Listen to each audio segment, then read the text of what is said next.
between her legs. "Life is good," he repeated. "Make it better." Her fingers groped, parting the pleats, entering the canal, tantalizing the nerve endings. The effect was dizzying.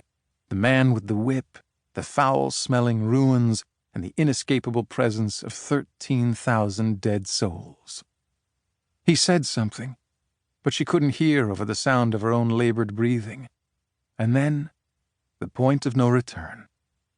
She felt the swell of gratification surging through her body, and with near surgical precision, she gently lowered her feet toward the ground. The silk rope around her neck tightened, compressing her carotid arteries.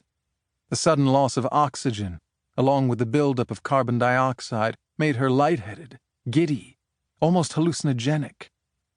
The orgasm came in waves. It left her gasping for air, but the euphoria was so powerful, so addictive, that she intensified the pressure around her neck, knowing she could go just a few more seconds. If erotic asphyxiation were an Olympic event, Aubrey Davenport would have been a world-class contender.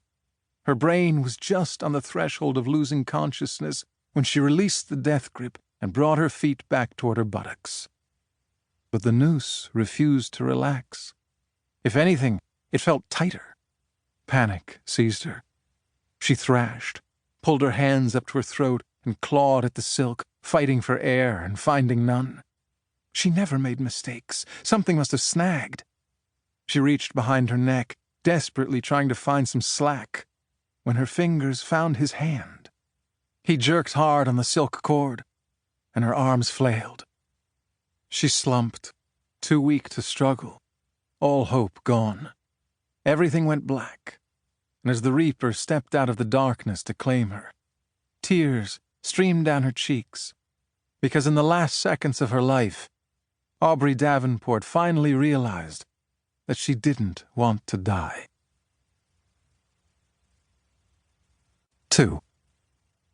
The cotillion room at the Pierre Hotel bubbled over with New York's wealthiest, including a few who were wealthier than some countries. They were the richest of the rich, the ones who get invited to $50,000 a plate dinners when one of their own wants to tap them for a worthy cause.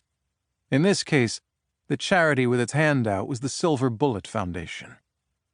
The 30-foot-long banner at the front of the hall proclaimed its noble mission: fighting for the less fortunate.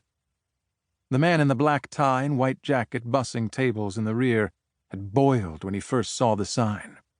They haven't done shit for me, and I'm the least fortunate person in the room. They're like swans, he thought, as he watched them glide serenely from table to table. So elegant, so regal, but fiercely territorial and vicious when they feel threatened. And like swans, he observed, they are oh so white. He counted half a dozen black swans among them, but for the most part the people of color were there to serve. He fit right in.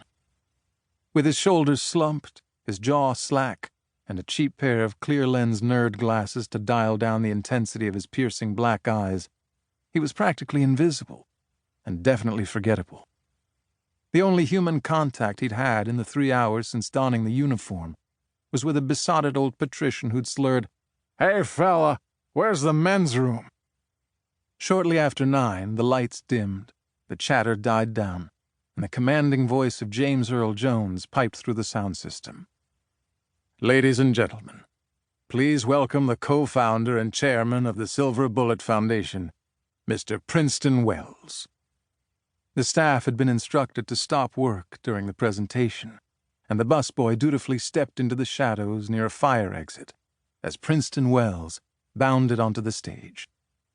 Wells was his typically charming, still boyish at 40, old-moneyed self. And lest any man in the room suspect that someone that rich and that good-looking wasn't getting laid, Wells kicked off the festivities by introducing his current girlfriend, Kenda Whitehouse, to a captive audience. Ms. Whitehouse stood up, waved to the room, and threw her billionaire boyfriend a kiss. She was only 23, an actress who was not quite yet tabloid fodder, but who clearly had the talent to fill out an evening gown. Those who knew Princeton Wells had no doubt that the gown would be lying crumpled on his bedroom floor. To keep listening to this audiobook, I've left you a link in the description so you can do it, at no cost thanks to Audible's 30-day free trial.